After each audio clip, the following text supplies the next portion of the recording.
في خلال 10 سنين بس ممكن نبقى أول جيل يحضر حرب محدش هيسمع فيها أي صوت.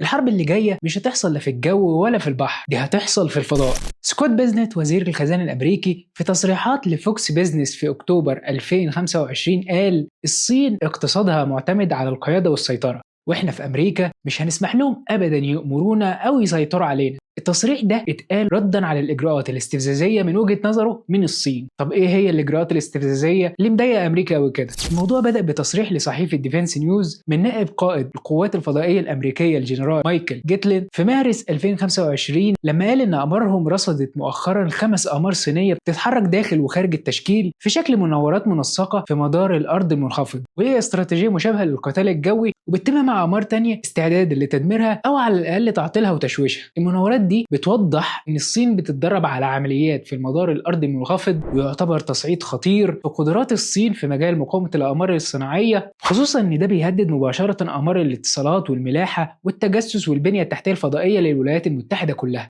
او ببساطه تهديد الاصول الفضائيه الامريكيه. الصين طبقا لتقارير امريكيه بتسرع من وتيره نشر قدراتها بشكل سريع، وفي الواقع دي مش الحادثه الوحيده او الفريده من نوعها. البداية كانت في 11 يناير 2007 لما قامت الصين بإطلاق صاروخ مضاد للأقمار الصناعية ودمرت بيه قمرها الصناعي خاص فينجاين 1 سي. التدمير أنتج كمية ضخمة من الحطام الفضائي واللي وفقا لبعض المصادر وصلت لأكثر من 2800 قطعة سريعة الحركة. في 24 يناير 2019 الهند أطلقت قمرها الصناعي مايكروسات آر عشان بعديها بأقل من شهرين تضربه بصاروخ مضاد للأقمار كأول اختبار للنوع ده من الأسلحة الفضائية، واللي اعتبرته الولايات المتحدة تهديد مبطل ليها. تدمير قمر صناعي مش مجرد تقدم علمي، ده تهديد للفضاء ككل، وكانه بيمهد لفضاء ممكن يبقى في المستقبل ساحة جديدة لفرض السيطرة. التقارير الأمريكية بعد كده بتعلن عن مناورات فضائية عدائية من أقمار صينية وكورية وروسية، عشان بعدها روسيا تختبر قدرة قمرها الصناعي على القيام بمناورة اسمها مناورة الاقتراب القاتل، والصين بعد كده بتطور أقمار بأذرع روبوتية تقدر تسيطر على أقمار تانية. كل الأحداث دي خلت الرئيس الأمريكي المنتخب وقتها دونالد ترامب يطلع في مؤتمر صحفي في 20 ديسمبر 2019 ويعلن رسميا عن إنشاء أول فرع جديد للجيش الأمريكي كجزء من القوات الجوية والمعروف حاليا بالقوة الفضائية الأمريكية. أمريكا والصين وروسيا وأوروبا بتمتلك حاليا مئات الآلاف من الأقمار اللي بتدور حوالين الأرض في اللحظة اللي بكلمك فيها دي، وأضعاف الرقم ده بيتم التخطيط لإطلاقه في المستقبل. كل ده واحنا لسه ما اتكلمناش عن الشركات الخاصه اللي ممكن تستعين بيها الحكومات زي ستارلينك مثلا، سواء في نقل الاقمار الحكوميه عبر صواريخها او عن طريق استخدام اقمارها نفسها لبعض الوقت، وده بيحصل فعلا دلوقتي واتكلمنا عنها فعلا في حلقه ستارلينك لو تحب تشوفها، واسيب لك لينك الحلقه بتاعها في صندوق الوصف. مدارات الارض بقت مليانه اقمار ومحطات فضائيه وحطام اقمار قديمه، والدول الكبيره بتتسابق حرفيا للسيطره على المدارات دي. كل ده يخلينا نسأل شوية أسئلة مهمة. ليه الصين مهتمة قوي بإطلاق الكم ده من الأقمار الصناعية؟ إيه الحادثة الشهيرة اللي عملتها أمريكا في الصين واللي قررت من بعدها تطور تقنيات فضائية خاصة بيها بدون الاستعانة بالأقمار الأمريكية؟ ليه روسيا عاوزة تسيب محطة الفضاء الدولية بعد سنين طويلة من التعاون مع دول كبيرة زي أمريكا وكندا؟ هل بتستعد لإطلاق محطتها الخاصة؟ وليه أمريكا قلقانة قوي من الموضوع ده؟ والسؤال الأهم، إيه سبب إنشاء فرع خاص للقوة الفضائية الأمريكية كجزء من الجيش الأمريكي؟ هل ده ليه علاقة بتطور دول زي الصين وروسيا والهند في مجال صناعة الأقمار الصناعية وتقنياتها؟ وهل ده السبب في إطلاق مشروع القبة الذهبية أو الجولدن دوم الأمريكي؟ كل دي أسئلة هجاوبك عنها في حلقة النهاردة، فحضر كوباية القهوة بتاعتك وشد كرسيك وركز معايا. أنا أحمد طه وهي دي الخلاصة.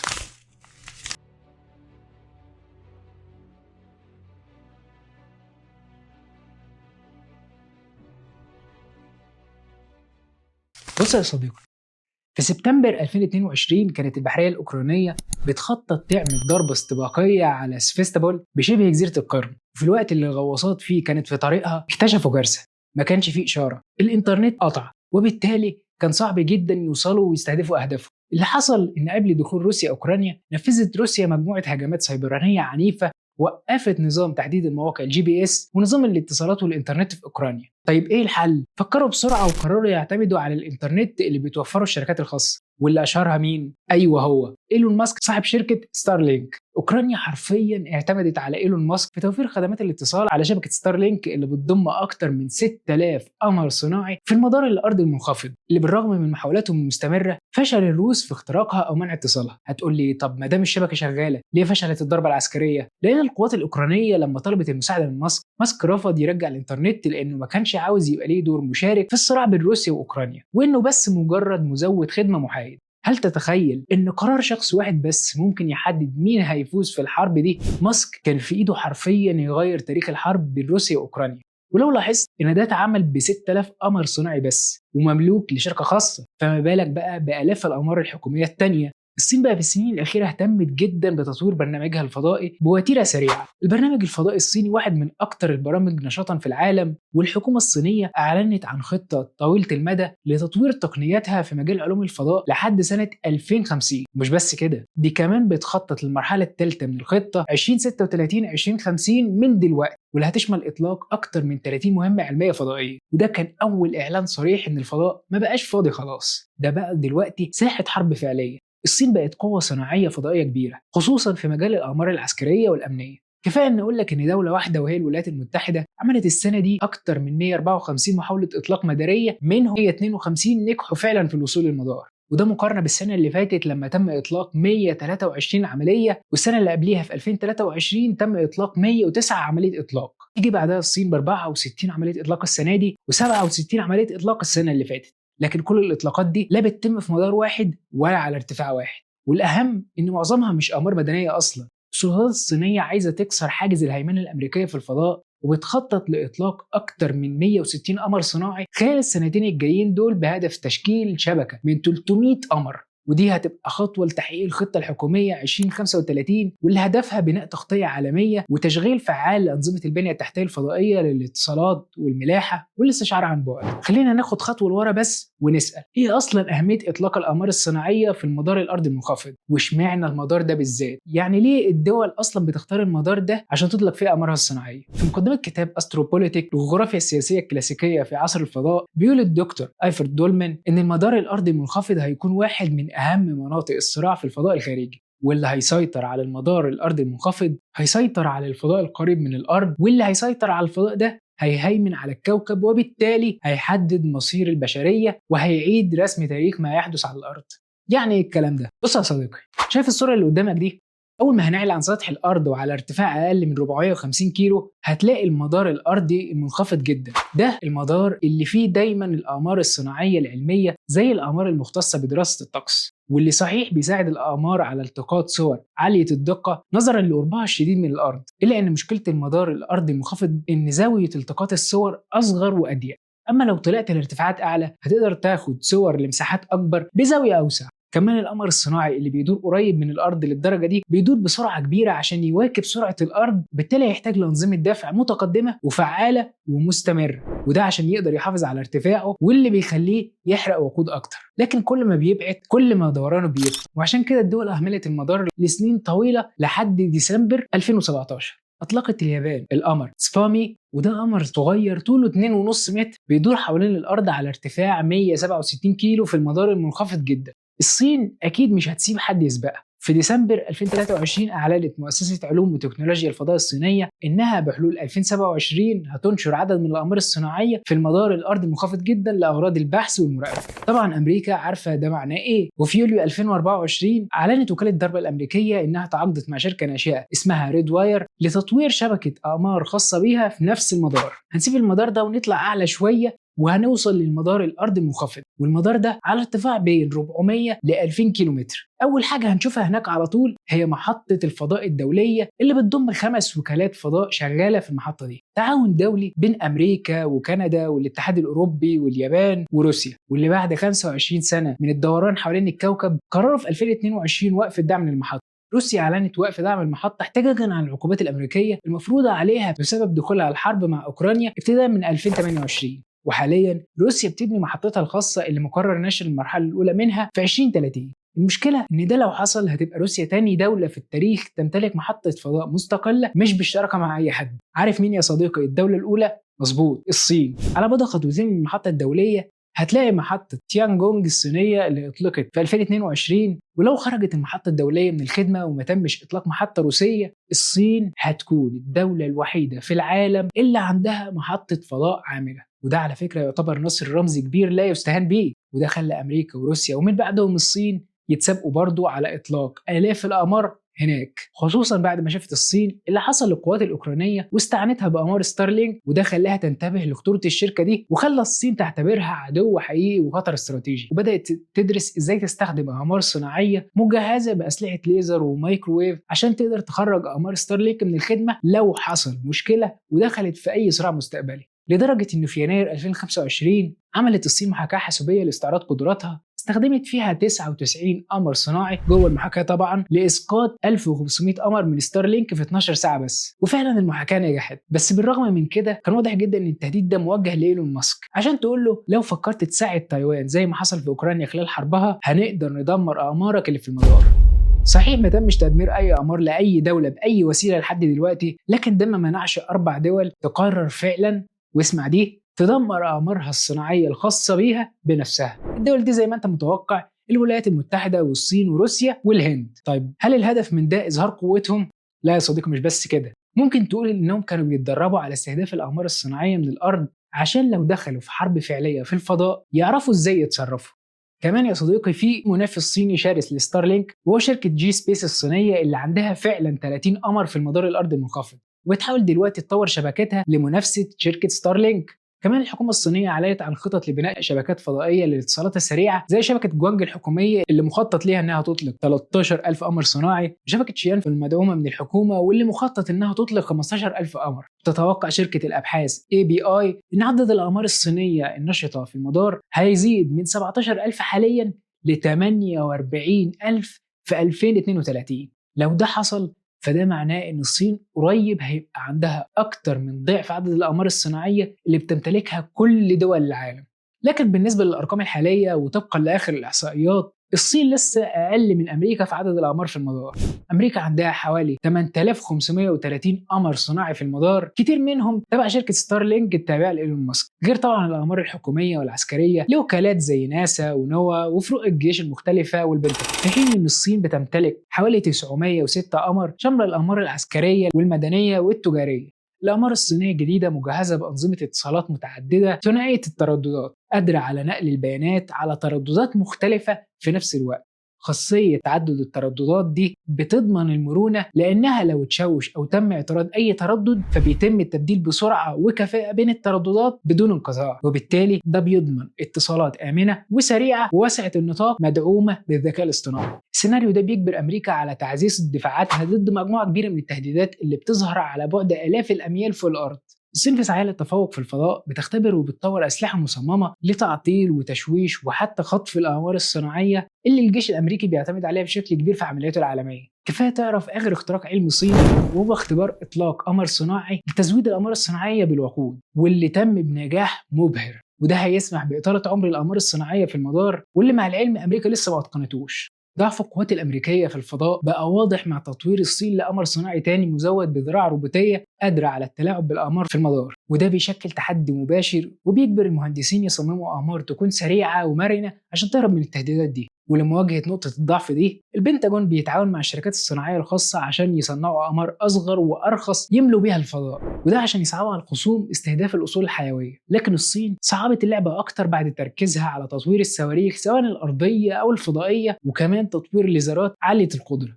في الوقت نفسه الروس عندهم شبكة أقمار كمان خاصة بيهم زي نظام تحديد المواقع جولانوس، غير مجموعة أقمار بتوصل ل 244 قمر حاليا معظمهم للاستخدامات الحكومية مع بعض الأقمار الاستطلاعية والملاحية والعسكرية. أما الدول الأوروبية موحدة جهودها في وكالة فضاء أوروبية وعندها نظامها الملاحي الأوروبي الخاص بيها جاليليو، كمان عندها منظومة المراقبة الأرضية كوبرنيكوس وأقمار سنتينل لرصد المناخ وحالات الطوارئ. وفي 2022 أطلقت مشروع ايريس 2 وهي شبكة اتصالات فضائي للاتحاد الأوروبي مخطط توفر إنترنت آمن لحكومات الاتحاد بحلول 2030. لما تبص على الأرقام دي تحس إن المدار بقى زحمة جدا، وعشان كده الصين قالت إن الحد الأقصى لعدد الأقمار اللي نقدر نحطه في المدار هو 50,000 قمر، وده هو الحد الآن. لو زودت أكتر من كده ممكن، بس هتكتر حوادث التصادم بين الأقمار. لكن اسمع المفاجأة دي، ستارلينك بتخطط لنشر 30,000 قمر لوحدها. وكمان شركة أمازون التابعة لجيف بيزوس صاحب مشروع بلو أوريجين عنده أكتر من 3000 قمر بيدوروا في نفس المدار. هنا ممكن يحصل اشتباك مباشر بين الأقمار نفسها، وعشان عدد الأقمار الضخم ده ستارلينك طورت أقمارها بحيث كل قمر في شبكتها يقدر يعمل 350 مناورة لتجنب التصادم طول عمره الافتراضي. لكن في الواقع ووفقا لبيانات الشركة من 2020 ل 2022 أكتر من 4000 قمر لستارلينك عملوا كام؟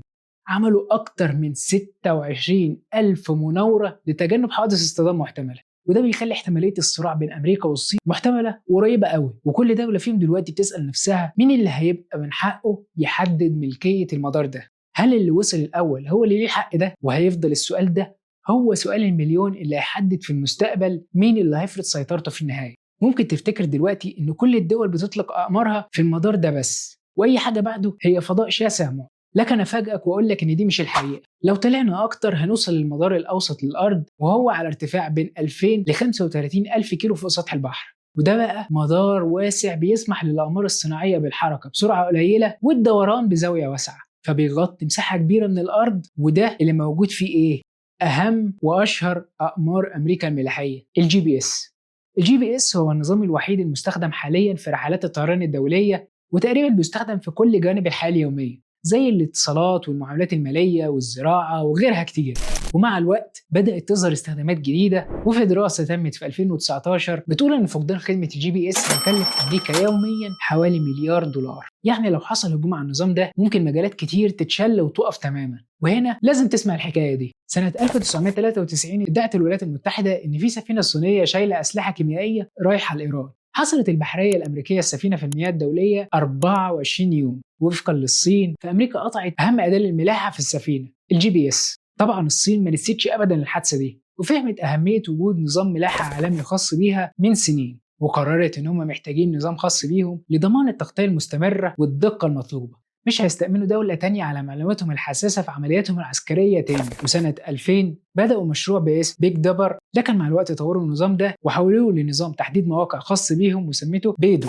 وفعلا أطلقوا أول أقماره وكانت بتغطي الصين بس. دلوقتي النظام الصيني مكون من 45 قمر، منهم 30 من الجيل الجديد مع شبكة من 120 محطة أرضية حوالين العالم، معظمها في المدار الأرضي المتوسط. الأقمار دي بتوفر المعلومات الملاحية الضرورية للصين سواء للاستخدام المدني أو العسكري. وطبقا للإعلام الصيني النظام خدم أكتر من 1.1 مليار مستخدم في 2022، خصوصا مع تغطية الصين لدول ملهاش تغطية من جي بي إس الأمريكي زي بعض المناطق في العالم النامي، خصوصا أفريقيا وبعض أجزاء آسيا وأحيانا أمريكا الجنوبية. الصين لسه بتوسع وبتطور نظامها باستمرار وبخطط تستمر ل 2035.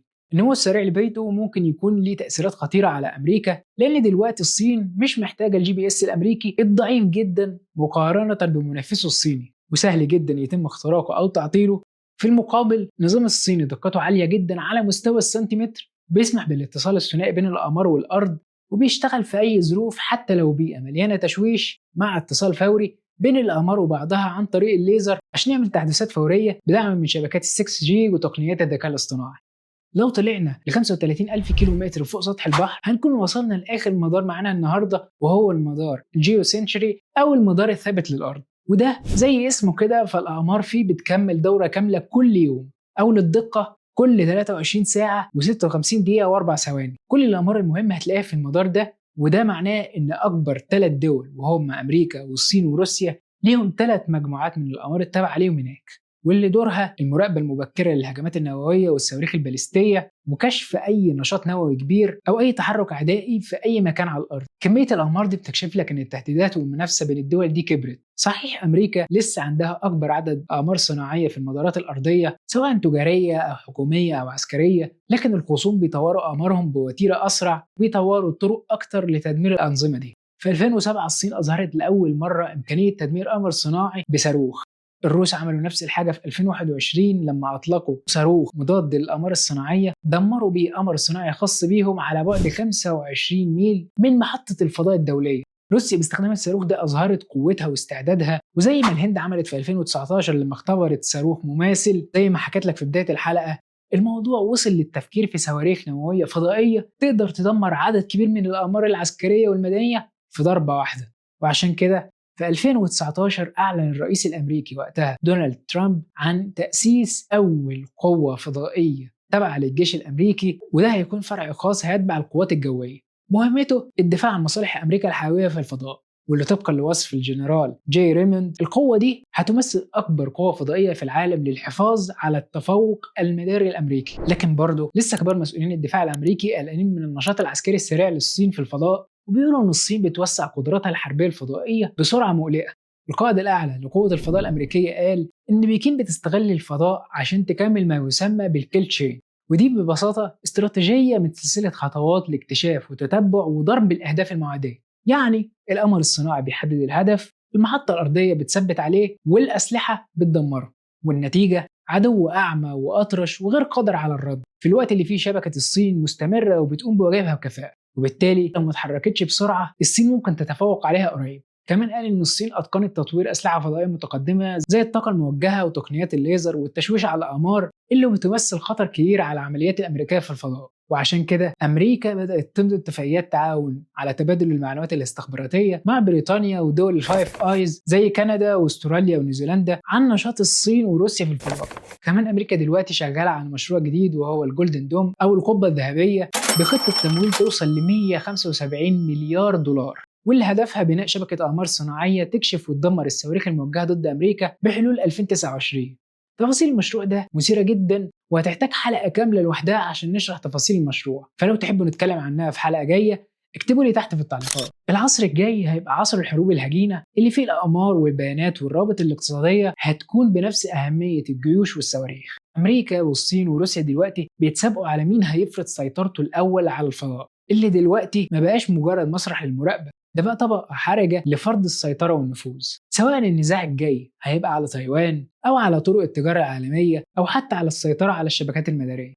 قواعد الحرب بتتطور والمواجهة الجاية ممكن ما تكونش على الأرض ولا في البحر ولا حتى تكون في السماء، دي هتكون في المدار. مش عايز أطول عليكم أكتر من كده، وفي النهاية عندي سؤال ليك، تفتكر مين اللي هيكون ليه الأفضلية السنين الجاية في سباق الهيمنة الفضائي؟ هل أمريكا هتقدر تحافظ على صدارتها اللي تعبت للحفاظ عليها سنين طويلة وصرفت عليها مليارات الدولارات، ولا الصين بإمكانياتها الصناعية القوية هتقدر تكسر الاحتكار ده؟ هل مشروع الجولدن دوم فعلا هيحقق لأمريكا أهدافها وهيقدر يطور قدرتها لأجيال تسبق كل دول العالم، ولا رغم الإمكانيات المعلنة ففي تفاصيل في المشروع هتصعب جدا الحصول ده خصوصا مع الظروف الاقتصادية الحالية؟ السؤال الأهم، إيه الاستعدادات اللي بتجهزها الدول الكبيرة زي روسيا والصين ردا على المشروع الأمريكي الطموح ده؟ وهيتصرفوا ازاي مع اول طلقه تتوجه من الفضاء؟